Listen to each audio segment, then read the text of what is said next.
Hello my dear students, आप सभी का स्वागत है 20 days 20 chapter NEET PYQ series में। और आज हम यहाँ पे करने वाले हैं चैप्टर 4 एनिमल किंगडम के नीट 2025 में पूछे हुए क्वेश्चंस। ठीक है। सो इस चैप्टर से नीट 2025 में 4 क्वेश्चन जो है पूछे गए हैं। So that is the very very important chapter. Okay.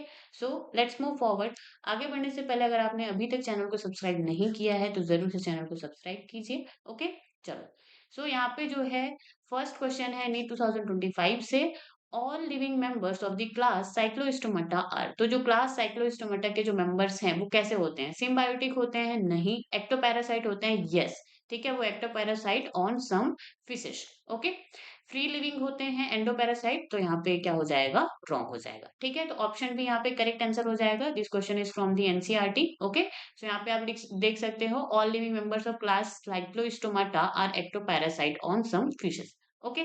चलो, नेक्स्ट क्वेश्चन यहाँ पे assertion and reason type of question है। एसर्शन यहाँ पे आपका दिया हुआ है, all vertebrates are chordates but all chordates are not vertebrate. तो यहाँ पे क्या बोला जा रहा है कि जितने भी वर्टिब्रेट्स हैं सारे के सारे जो है कॉर्डेट्स होते हैं। Yes, that is true. But जितने भी कॉर्डेट्स हैं, ठीक है, वो सारे के सारे वर्टिब्रेट्स नहीं होते हैं। So that is the true statement. ऐसा क्यों होता है? चलो रीजन में देखते हैं।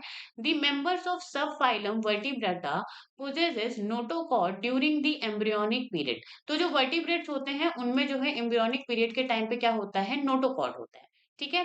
और ये जो नोटोकॉर्ड है वो रिप्लेस हो जाता है कार्टिलेजिनस और बोनी वर्टिब्रल कॉलम इन एडल्ट। तो जो भी एडल्ट होते हैं उनमें फिर ये जो नोटोकॉर्ड है वो रिप्लेस कर दिया जाता है कार्टिलेजिनस और बोनी वर्टिब्रल कॉलम से। ओके।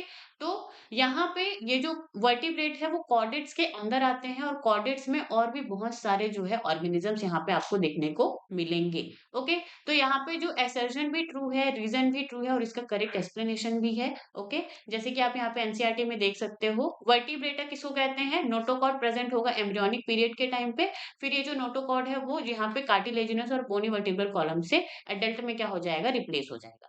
इसीलिए thus all vertebrates are chordates but all chordates are not vertebrate. Okay, so this question is direct from the NCERT, यहाँ पे आप देख सकते हो।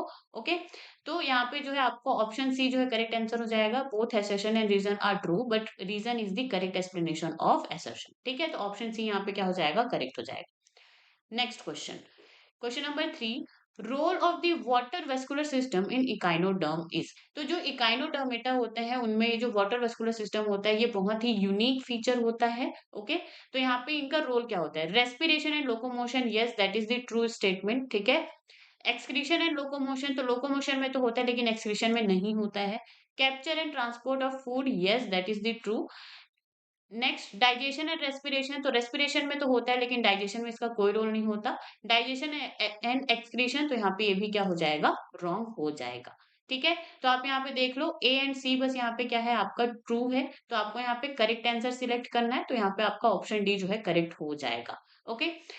आप लोग जो है यहाँ से रिवाइज कर सकते हो। इकाइनोडर्म का ये डिस्टिंक्टिव यूनिक फीचर होता है water vascular system, locomotion, capture and transport food and respiration. ठीक है, so that is the very very important point. Now next question. So basis of classification से ये क्वेश्चन है आपका नीट 2025 का। While trying to find out the characteristic of newly found animal, तो यहाँ पे जो है एक नया एनिमल फाउंड किया गया है। ठीक है, और उसके कैरेक्टरिस्टिक्स को यहाँ पे खोजना चाह रहे हैं साइंटिस्ट।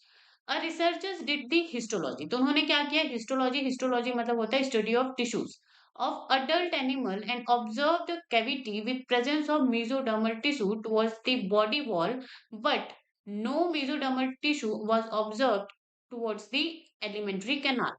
ठीक है, तो यहाँ पे क्या बोला जा रहा है कि आपको यहाँ पे क्या है? एलिमेंट्री कैनाल है, और यहाँ पे आपका क्या है? आपका बॉडी वॉल है। ठीक है, बॉडी वॉल है, एलिमेंट्री कैनाल है।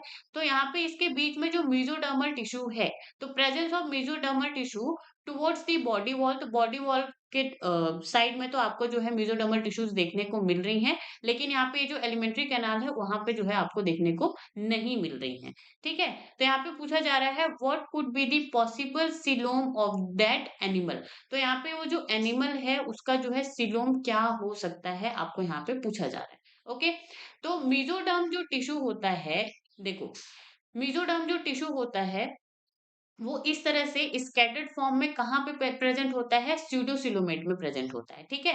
क्या होता है यहाँ पे आपका एक्टोडर्म होता है, ठीक है, यहाँ पे फिर आपका एंडोडर्म होता है, फिर उसके बाद आपका जो यहाँ पे मेसोडर्म जो टिश्यूज होती हैं वो इस तरह से स्कैटर्ड फॉर्म में प्रेजेंट होती हैं। वो पूरा जो है इस तरह से अच्छे से प्रेजेंट नहीं होती हैं, ठीक है, इसीलिए इस कंडीशन को क्या बोला जाता है, स्यूडोसिलोमेट बोला जाता है। ओके, तो यहाँ पे जो भी डिस्क्रिप्शन है वो स्यूडोसिलोमेट से जो है ज्यादा मेल यहाँ पे खा रहा है, तो यहाँ पे ऑप्शन डी क्या हो जाएगा, आपका करेक्ट हो जाएगा। ओके, यहाँ तक बात समझ में आई। ओके, सो यहाँ पे जो है आप क्या कर सकते हो, सीलियो मतलब की कैविटी, इसके बारे में आप यहाँ पे रिवीजन कर सकते हो। Pause the video and read all these points. Okay, so that's it for today guys, thank you so much for the watching. अगर आपको किसी भी क्वेश्चन में कोई भी डाउट हो तो आप मुझे कमेंट सेक्शन में बता सकते हैं। Okay, and thank you so much for the watching and stay tune on get things अगला यूट्यूब चैनल।